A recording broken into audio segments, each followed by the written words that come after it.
At 2:29 in the morning, on November the 29th, 1944, Ensign John Andrews was staring at the radar scope aboard USS Archerfish when a contact appeared that made his breath catch, range 24,000 yards to the northeast. The blip was massive, far larger than any destroyer or cruiser. He called over his shoulder to the conning tower. "Skipper, I've got a big one." Commander Joseph Enright climbed down from the bridge, water still dripping from his foul weather jacket. The submarine had been running on the surface, charging batteries in the cold November rain, hunting the shipping lanes between the Japanese home islands. Enright had been a submarine commander for 2 years, but this was only his second war patrol aboard Archerfish. His first patrol in command of this boat had been a failure, 0 ships sunk, and he knew the whispers that followed him. Too cautious, too careful, not aggressive enough. Now he stared at the radar contact, watching it grow larger as the range decreased. Whatever was out there, it was huge. If you're enjoying this deep dive into the story, hit the subscribe button and let us know in the comments from where in the world you're watching from today. Archerfish was a Balao-class submarine, and saying 2,395 tons submerged, 311 feet long. She carried 10 torpedo tubes, 6 forward and 4 aft, loaded with Mark 14 torpedoes that had finally, after 2 years of modifications, become reliable weapons. Her crew of 82 men had been at sea for 3 weeks, prowling the waters southeast of Tokyo Bay, searching for targets in one of the most dangerous patrol zones in the Pacific. These were Japanese home waters, thick with patrol aircraft, destroyers, and submarine nets. American submarines called it the Emperor's Bathtub, and boats that operated here did so, knowing that detection meant depth charges, damage, possibly death. The contact on the radar was moving at approximately 20 knots, heading south-southwest. Enright did the mathematics in his head. To intercept a target moving that fast, Archerfish would need to run on the surface at flank speed and hope the Japanese lookouts didn't spot her in the darkness. It was a gamble. Surface running meant vulnerability to aircraft and destroyers, but it also meant a chance at whatever massive ship was out there, cutting through the black Pacific night. Enright ordered all ahead flank. Archerfish's 4 diesel engines roared to life, driving the submarine through the heavy seas at 17 knots, spray flying over the bridge as she crashed through the swells. The chase was on. What Enright didn't know was that he was pursuing the largest aircraft carrier ever built, a ship the Japanese believed was unsinkable, a vessel so secret that most of the Imperial Japanese Navy didn't know she existed. Her name was Shinano, and she represented Japan's last desperate attempt to build a ship that could turn the tide of a war that was already lost. The story of Shinano began 4 years earlier, in May 1940, in the Yokosuka Naval Arsenal near Tokyo. Construction had started on what was supposed to be the 3rd Yamato-class battleship, hull number 110. The Yamato-class was the pinnacle of Japanese naval architecture. 72,000-ton monsters armed with 18.1-inch guns, the largest naval artillery ever created. Yamato herself had been commissioned in December 1941. Her sister ship, Musashi, followed in August 1942. The 3rd ship, hull 110, was supposed to complete the triumvirate of super battleships that would dominate the Pacific. But on June 4th, 1942, everything changed.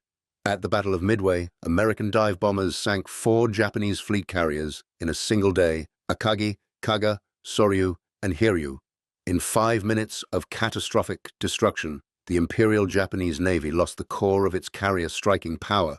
Japan's carrier construction program, already behind schedule, could not replace these losses quickly enough. The Japanese Admiralty faced a desperate choice: continue building hull 110 as a battleship, a weapon type that was becoming obsolete, or convert her into an aircraft carrier to replace the losses at Midway. On June the 17th, 1942, just 13 days after Midway, the order came down. Hull 110 would be completed as an aircraft carrier, but she would not be an ordinary carrier. She would be the largest, most heavily armored aircraft carrier ever built, a hybrid vessel combining battleship construction with carrier functionality. The Japanese convinced themselves that such a ship would be invulnerable, too tough to sink, too powerful to stop. Captain Toshio Abe, who would become Shinano's first and only commanding officer, inspected the incomplete hull in October 1943. What he saw was staggering. The ship was enormous, 862 feet long, 119 feet wide at the flight deck. Her displacement would reach 72,000 tons when fully loaded, making her the largest carrier in the world. Her flight deck was armored with 3 3/4 inches of steel, thick enough to resist bombs that would penetrate the wooden decks of American carriers. Her sides were protected by a 16-inch armor belt, thicker than most battleships. Below the waterline, she had a sophisticated anti-torpedo protection system with multiple void spaces and fuel tanks designed to absorb torpedo impacts. The designers had convinced themselves they were building an unsinkable ship, but they were actually building a death trap, and they didn't know it yet. Shinano's construction consumed resources Japan couldn't spare, while American shipyards were mass-producing Essex-class carriers at a rate of 1 every 2 months. Shinano absorbed labor, steel, and manufacturing capacity that could have built 6 or 7 smaller carriers. Worse still, her conversion from battleship to carrier created design compromises that would prove fatal. The propulsion system, designed for a battleship, remained largely unchanged. Her hull form, optimized for battleship speed and stability, was never fully adapted for carrier operations. Most critically, the watertight integrity that makes a warship survivable was compromised by the rush to complete her. By November 1944, with American B-29 superfortresses bombing Japanese cities and American submarines strangling Japan's merchant fleet, the pressure to complete Shinano became intense. She needed to be moved from Yokosuka Naval Arsenal to Kure Naval Base for final fitting out. The voyage was supposed to take 4 days, hugging the Japanese coastline under heavy destroyer escort. It should have been a routine transfer through waters the Japanese considered safe, protected by patrol aircraft and anti-submarine nets. Captain Abe knew his ship wasn't ready. Shinano had been rushed through the final construction. Workmen were still aboard, completing systems that should have been finished before she sailed. Her watertight doors, critical for damage control, hadn't been tested. Her crew, over 2,000 men, were mostly inexperienced sailors and technicians unfamiliar with the ship. Damage control drills hadn't been conducted. The fire suppression systems weren't fully operational. The fuel bunkers weren't completely sealed. Shinano was 70% complete at best, sailing into waters where American submarines operated with impunity. But Imperial headquarters demanded she sail. American bombers were hitting Yokosuka with increasing frequency. If Shinano was caught in port by a bombing raid, she could be destroyed before ever becoming operational.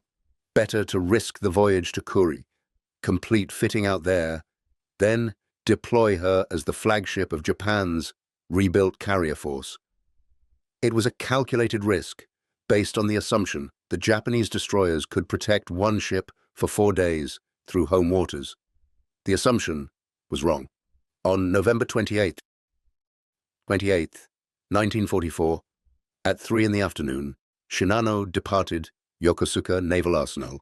Her escort consisted of 3 Kagero-class destroyers, Isukaze, Hamakaze, and Yukikaze.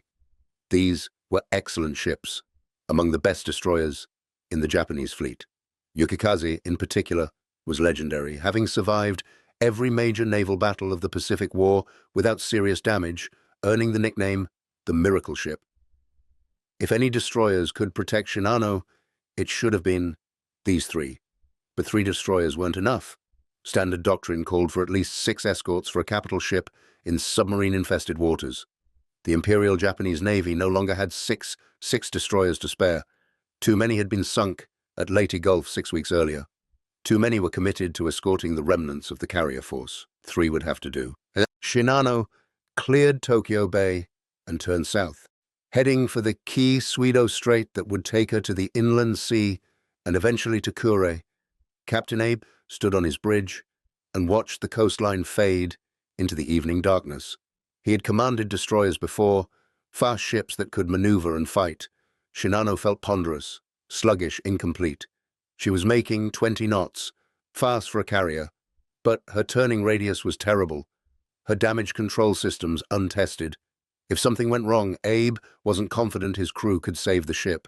He didn't know that 60 miles to the southeast, USS Archerfish was running on the surface, her radar sweeping the darkness, her torpedo tubes loaded and ready. Commander Enright had positioned his submarine along the shipping lanes between Tokyo and the inland sea, exactly where Japanese doctrine said capital ships would transit.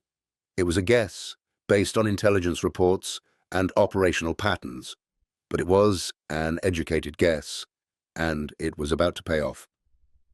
When Archerfish's radar detected Shinano at 2:29 in the morning on November the 29th, Enright initially thought he'd found a convoy. The radar return was too large for a single ship.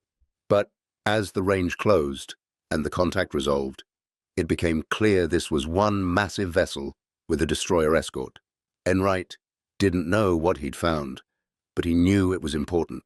Ships that large, moving that fast, with destroyer protection, were high-value targets.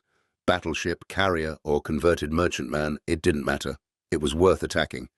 The chase lasted for hours.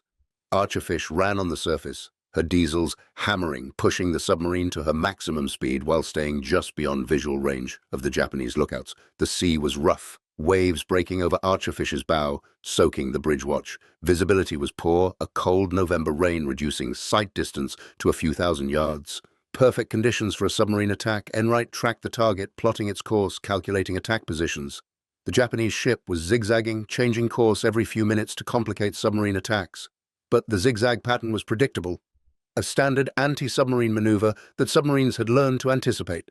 Each time the target zigged, Enright adjusted Archerfish's course to maintain position. Each time it zagged, he moved to intercept the next leg. At 4 in the morning, the destroyer screen detected Archerfish on the surface and opened fire. Shells splashed around the submarine, close enough that spray rained down on the bridge. Enright crash-dived, taking Archerfish down to 150 feet, rigging for silent running while depth charges detonated overhead. The Japanese destroyers hunted for 20 minutes, dropping pattern after pattern of depth charges, but Archerfish was deep and quiet, riding beneath the thermal layer where sonar couldn't track her. When the destroyers gave up the hunt and returned to their station around the carrier, Enright surfaced and resumed the chase.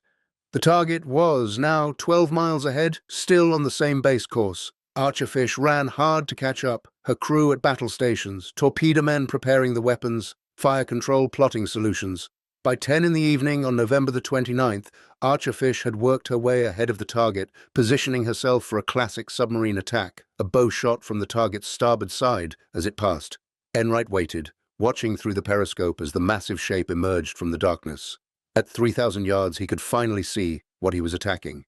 It was a carrier, enormous, far larger than any carrier he'd ever seen. The flight deck seemed to stretch forever, a dark rectangle silhouetted against the night sky. Enright estimated her length at over 800 feet, her beam at over 100 feet. She was making 20 knots, zigzagging predictably, with 3 destroyers screening ahead and on the flanks. This was the shot of a lifetime. Enright ordered battle stations torpedo. The fire control team calculated the solution. Range 2,800 yards. Target speed 20 knots. Target angle 45 degrees. Torpedo runtime 120 seconds. Enright would fire 6 torpedoes in a spread, spacing them along the carrier's length to ensure hits, even if she maneuvered. At 3:17 in the morning on November the 29th, 1944, Enright gave the order: Fire 1, Fire 2, Fire 3, Fire 4, Fire 5, Fire 6. The torpedoes left their tubes with compressed air hisses, adjusting to their preset depths, accelerating to 46 knots, their electric motors driving them silently toward the largest aircraft carrier in the world. Aboard Shinano, the watch officer on the bridge saw nothing. The rain had intensified, visibility was down to 1,000 yards, and the lookouts were scanning for periscopes in the darkness, not expecting a submerged attack from the beam. The first indication of danger came from the destroyer Isakaze, whose sonar operator detected torpedo screws in the water and radioed a frantic warning. But it was too late. At 3:20 in the morning, the first torpedo struck Shinano on her starboard side, just forward of amidships.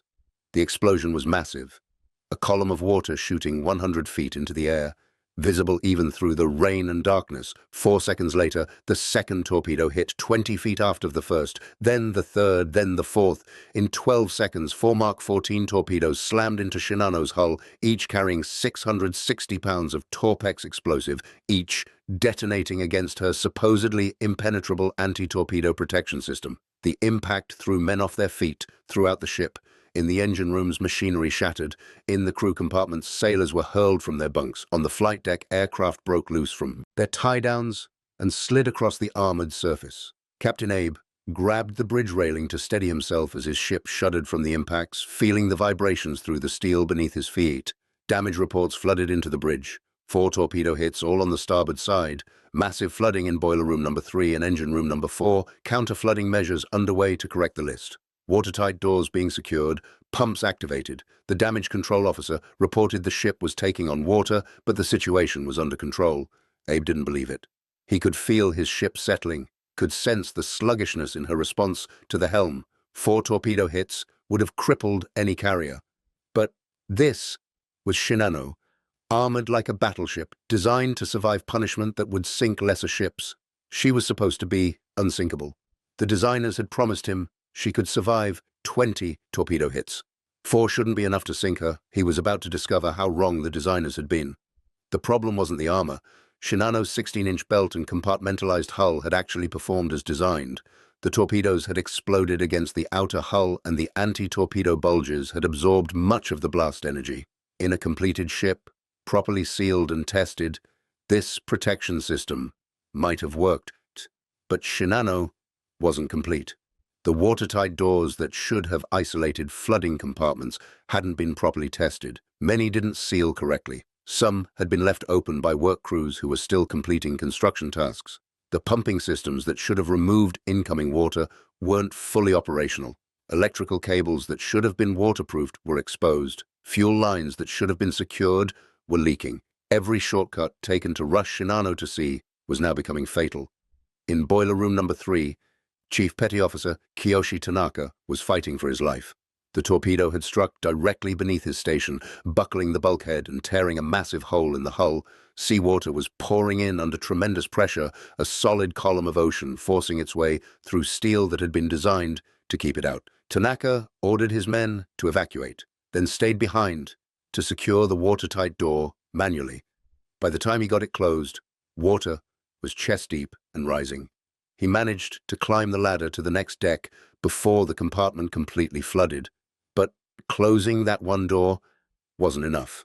The water was finding paths through cable runs, ventilation ducts, and improperly sealed bulkheads. It was spreading through the ship like poison through veins, filling compartments that should have remained dry, adding weight that dragged Shinano deeper into the sea. On the bridge, Captain Abe was receiving reports that became progressively worse. The list to starboard was increasing despite counter-flooding efforts. Pumps were running at maximum capacity, but couldn't keep pace with the incoming water. Electrical power was failing in several sections. The steering mechanism was damaged, making the ship difficult to control, and most ominously, the forward elevator shaft was flooding, which meant water had breached the armored flight deck from below. Commander Mikami, Shinano's executive officer, climbed to the bridge with a damage assessment that confirmed Abe's fears. The ship had taken on approximately 3,000 tons of water in the first 30 minutes after the attack. The rate of flooding was not decreasing. If it continued, Shinano would sink in approximately 6 to 8 hours. Mikami's voice was steady, professional, but Abe could hear the underlying fear. They both understood what those numbers meant. Abe made his first critical decision. He ordered Shinano to reduce speed to 18 knots and turn toward the coastline, approximately 60 miles to the north. If they could beach the ship in shallow water, they might save her. If they could reach the port of Osaka, now just 70 miles away, they could put her into dry dock and repair the damage. but maintaining 20 knots was forcing more water into the damaged hull. They needed to slow down, reduce the pressure driving seawater through the ruptures. It was exactly the wrong decision, though Abe had no way to know it at the time. Reducing speed meant Shinano would take longer to reach safety. Every hour at sea was another hour for water to spread through the ship. The correct decision would have been to increase speed, accept the additional flooding, and race for shallow water before the damage became irreparable. But conventional damage control doctrine said reduce speed to minimize flooding, and Abe followed his training. Aboard Archerfish, Commander Enright watched through the periscope as the massive carrier slowed and turned. He'd seen the explosions, had counted 4 solid hits, and expected the target to sink quickly, but she was still moving, still under control, even turning toward the coast. Enright cursed under his breath. He'd fired 6 torpedoes and scored only 4 hits. The other 2 had missed, running harmlessly past the carrier's stern. Now his target was escaping, and he had only 4 torpedoes remaining, all in the stern tubes. Enright ordered Archerfish to parallel the carrier's new course, staying submerged, watching for an opportunity to fire his remaining torpedoes. But the destroyer screen was now on high alert, pinging actively with sonar, dropping depth charges at any suspicious contact. Archerfish couldn't get close enough for another attack without being detected. Enright watched his target slowly pull away, heading for the coastline, and realized he'd done all he could do. 4 hits on a carrier this size should be enough to sink her. If she somehow survived, there was nothing more Archerfish could do with only 4 torpedoes left. If you find this story engaging, please take a moment to subscribe and enable notifications. It helps us continue producing in-depth content like this. At 6 in the morning, with the sun beginning to rise over the Pacific, the situation aboard Shinano had deteriorated catastrophically. The ship had taken on an additional 2,000 tons of water. The list to starboard had increased to 15 degrees despite continuous counter-flooding. Power failures were spreading through the ship as electrical spaces flooded. The rudder was jammed, forcing the destroyers to tow Shinano's bow around to maintain her course toward Osaka. Captain Abe ordered all non-essential personnel to the flight deck. Over 1,500 sailors and civilian workers climbed from the flooded lower decks to the open air, clustering on the port side of the flight deck to counterbalance the starboard list. They stood in the cold morning rain, watching the horizon, hoping to see the coastline appear, knowing their ship was dying beneath their feet. In the engine rooms, the engineers were performing miracles. Despite flooded boiler rooms and failing electrical systems, they kept the remaining engines running, kept the pumps operating, kept the lights functioning in critical spaces. Chief Engineer Commander Nomura moved through the machinery spaces, encouraging his men, directing repair efforts, refusing to acknowledge the obvious fact that they were losing the battle against the sea. But the sea was relentless. Every minute, another compartment flooded. Every hour, the ship settled deeper. By 8 in the morning, Shinano had taken on over 8,000 tons of water, and her list had increased to 20 degrees. The flight deck was now noticeably tilted, and walking across it required holding onto tie-down points to avoid sliding toward the starboard edge. The civilian workers who had been aboard to complete final construction tasks were terrified. These were shipyard technicians, not sailors, men who had never expected to be at sea during an emergency. Many had no training in damage control or evacuation procedures. They clustered together on the high port side of the flight deck, asking the sailors when rescue ships would arrive, when they would be taken off, whether the ship could be saved. The destroyers Isakaze, Hamikaze, and Yukikaze circled the dying carrier like worried children around a sick parent. Their captains radioed Yokosuka Naval Base, requesting tugboats, requesting pumps, requesting any assistance that could be sent. But Osaka was still 50 miles away, and Shinano was sinking too fast for help to arrive in time. At 9:30 in the morning, Captain Abe received the report he'd been dreading. The chief damage control officer reported that counter-flooding had failed to stop the list. The ship was now down by the bow and listing 25 degrees to starboard, Water had reached the lower hangar deck and was flooding the aviation fuel storage compartments. The fuel, lighter than water, was rising through the ship, spreading flammable vapors through ventilation systems. The risk of fire or explosion was increasing with every passing minute. Abe knew what these numbers meant. Shinano was going to sink. The only question was whether she would sink in the next hour or the next 3 hours, and whether her crew would survive when she went down. At 10 in the morning, the list reached 30 degrees. Men on the flight deck could no longer stand without holding onto something. Equipment began sliding across the deck, crashing into the starboard edge. Aircraft that had been secured with chains broke loose and tumbled into the sea. The destroyers moved closer, preparing to take off survivors, but the heavy seas made approach dangerous. In the bowels of the ship, engineering crews were still fighting. Pump operators stood in waist-deep water, manning equipment that was slowly being submerged, buying minutes for their shipmates to evacuate. Damage control parties worked frantically to shore up bulkheads that were bulging from water pressure. These men knew they were the last line of defense between their ship and the ocean, and they refused to abandon their posts, even as the water rose around them. Commander Mikami climbed to the bridge one final time with the casualty report. 300 men were trapped below decks, in compartments that were completely flooded, or in spaces that could no longer be reached due to the ship's extreme list. These men were already dead or dying, drowned in darkness as their ship rolled over. Another 200 were injured, burned by exploding equipment or crushed by falling machinery. The ship's hospital was flooded, the medical staff was overwhelmed, and there was nowhere to treat the wounded except on the open flight deck. At 10:30 in the morning, Captain Abe made his final decision. He ordered all hands to abandon ship. The signal flags went up, and the destroyers closed in to begin rescue operations. But evacuating over 2,000 men from a carrier that was listing 40 degrees in heavy seas was a nightmare. The port side of the flight deck was now nearly 40 feet above the water. Men had to slide down ropes or jump directly into the sea, hoping the destroyers could pick them up before hypothermia set in. The starboard side was already awash, with waves breaking across the submerged edge of the flight deck. Men who tried to walk down the tilted deck to reach the water were swept away by the waves or crushed against the ship's side. Yukikaze came alongside the port quarter, her crew throwing lines to the men on Shinano's deck. Sailors climbed down, hand over hand, some losing their grip and falling into the churning water between the two ships. The destroyer's crew worked frantically to pull survivors aboard, knowing that every minute counted, knowing that Shinano could capsize at any moment and take Yukikaze down with her.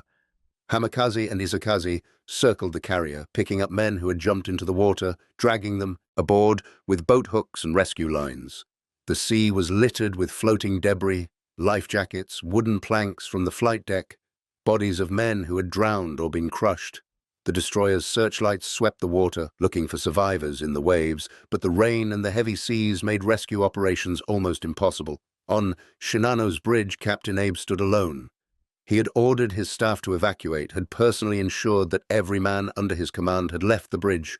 Now he stood in the tilted pilot house, watching his ship die, feeling her shudder as internal bulkheads collapsed, hearing the groan of steel being twisted beyond its limits. He thought about the promises the designers had made. 20 torpedo hits, they'd said. She can survive 20 torpedo hits. 4 torpedoes had doomed her, not because the armor failed, but because the ship wasn't finished, wasn't ready, wasn't properly sealed against the sea. They had rushed her into service, sent her to sea incomplete, and now she was dying because of decisions made by men who weren't here to face the consequences. At 10:47 in the morning on November the 29th, 1944, Shinano's list reached 60 degrees. The massive carrier was rolling onto her starboard side, her flight deck now nearly vertical, her portside hull exposed to the sky. Men were still clinging to the deck, unwilling or unable to jump, screaming as the ship rolled over. The engineering spaces finally flooded completely, killing the remaining pump operators and damage control personnel who had stayed at their posts to the end. The boilers exploded as cold seawater hit the superheated metal, sending gouts of steam shooting through ventilation trunks. The massive carrier shuddered, paused for a moment as if gathering herself for one final effort, then capsized completely. She floated upside down for nearly 3 minutes. her red bottom paint visible for miles, a grotesque monument to failed engineering and rushed construction. Men, trapped inside, were pounding on the hull, the sound of their fists against steel audible to the sailors on the destroyers. But there was nothing anyone could do. The hull was too thick to cut through, and time had run out. At 10:57 in the morning, Shinano's bow rose into the air. The massive carrier stood nearly vertical, her stern already submerged, water pouring into the exposed hull through every opening. Then she slid beneath the waves, stern first, taking with her the men still trapped inside. The suction pulled debris and swimmers underwater. Destroyers backed away frantically to avoid being dragged down. When the surface calmed, all that remained was a spreading oil slick, floating wreckage, and over 300 men swimming in the cold November ocean, waiting to be rescued. Captain Abe went down with his ship. His body was never recovered. Of the 2,400 men and civilian workers aboard Shinano, when she sailed from Yokosuka, 1,435 survived. Over 1,000 died, trapped so below decks, drowned when the ship capsized, or lost in the sea during the evacuation.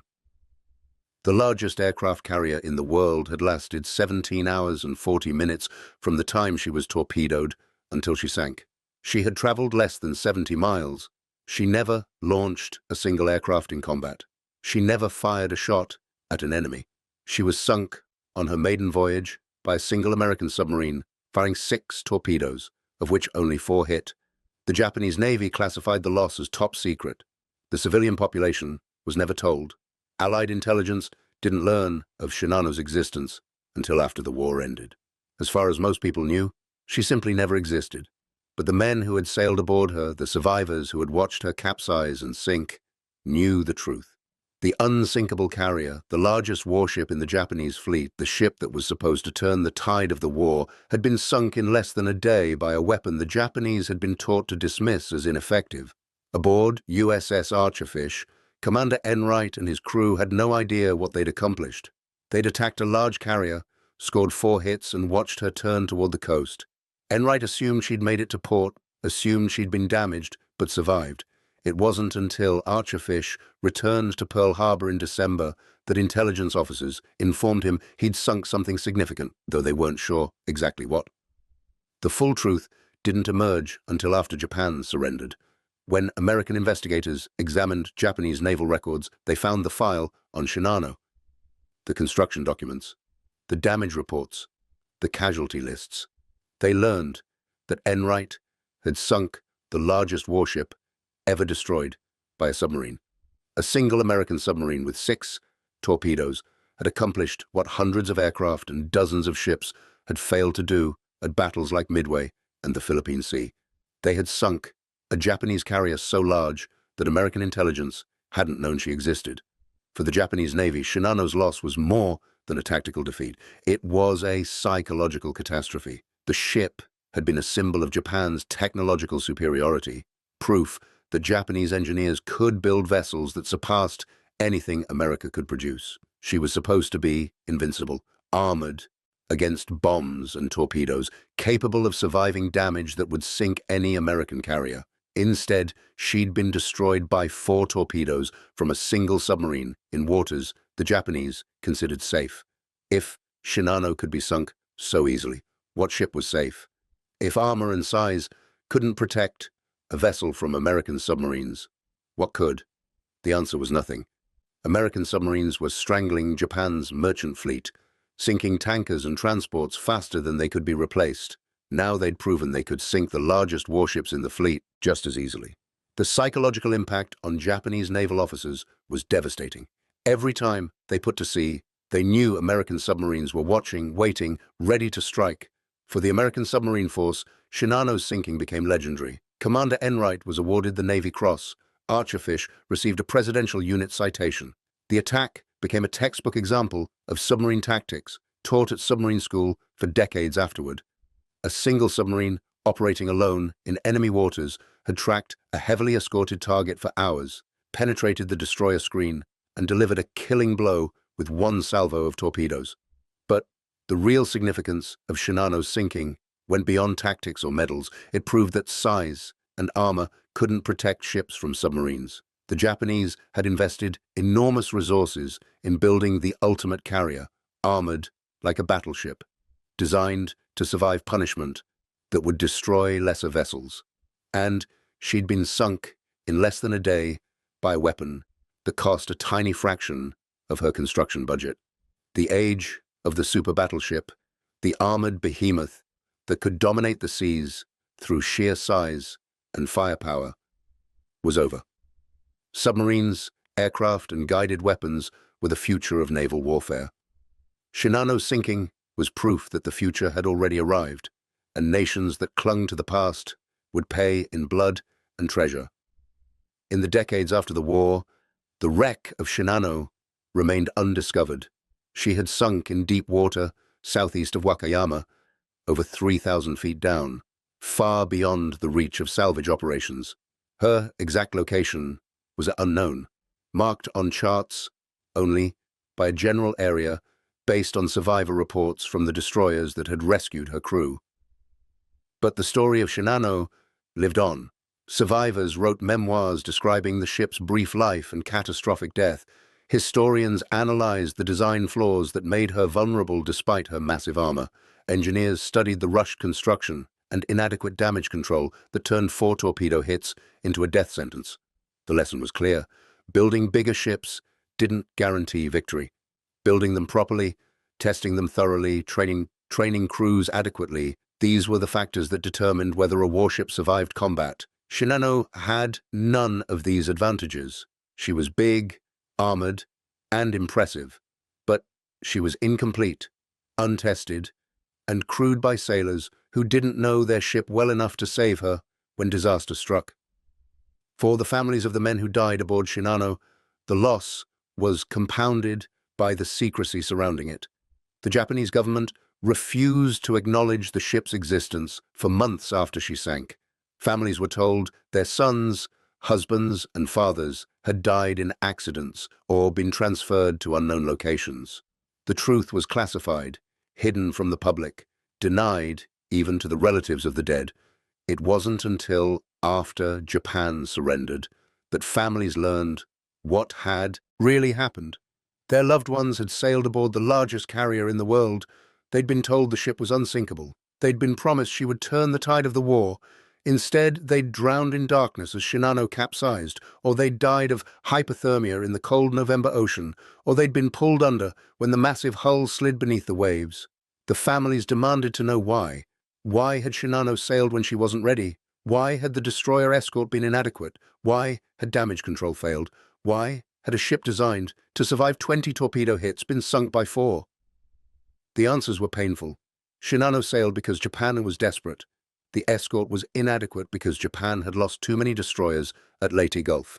Damage control failed because the ship was incomplete. 4 torpedoes were enough because the designers had promised capabilities they couldn't deliver. In 1999, 55 years after Shinano sank, Japanese researchers located what they believed was her wreck using side-scan sonar. The images showed a massive hull lying on its starboard side in 3,200 feet of water, broken into 3 sections. The flight deck was partially collapsed. The stern had separated from the main hull, but the distinctive shape was unmistakable. It was Shinano, the ghost carrier, lying in eternal darkness where she'd sunk in November 1944. No expedition has ever dived on the wreck. The depth puts it beyond the range of most manned submersibles, and Japanese law protects it as a war grave. Over 1,000 men died aboard Shinano, and their remains are still there, trapped in the flooded compartments, resting with their ship. Disturbing the wreck would be disturbing their grave. But the story of Shinano continues to fascinate historians, naval architects, and anyone interested in how hubris and desperation can combine to produce disaster. She was the ultimate expression of Japan's belief that bigger and more heavily armored must be better. She was proof that conventional thinking couldn't save an empire that was losing a war of production, innovation, and strategy. The United States didn't build ships as large as Shinano. American carriers were smaller, more lightly armored, built quickly and in large numbers. The Essex-class carriers that dominated the Pacific War displaced 36,000 tons, half of Shinano's weight. Their flight decks were wooden planks, not armored steel. They could be damaged by bombs that would bounce off Shinano's deck, but America built 24 Essex-class carriers during the war. Japan built one Shinano. And when that one ship sank, Japan lost resources that could have built a dozen smaller carriers, trained their crews, and deployed them across the Pacific. Instead, those resources were resting on the bottom of the ocean, accomplishing nothing except providing a monument to failed strategy. The irony wasn't lost on the Japanese officers who survived the war. Admiral Mitsumasa Yonai, who served as Navy Minister during Shinano's construction, wrote in his post-war memoirs that building Shinano was a mistake born of desperation. "We should have built 10 small carriers instead of one giant," he admitted, "but we convinced ourselves that quality could overcome quantity. We were wrong." That admission came too late for the men who died aboard Shinano, too late for Captain Abe, who went down with his ship, too late for the engineering crews who stayed at their pumps until the water drowned them, too late for the sailors who were trapped below decks when the carrier capsized. They paid the price for decisions made by admirals and politicians who weren't there when the torpedoes hit. Thank you for watching. For more detailed historical breakdowns, check out the other videos on your screen now, and don't forget to subscribe.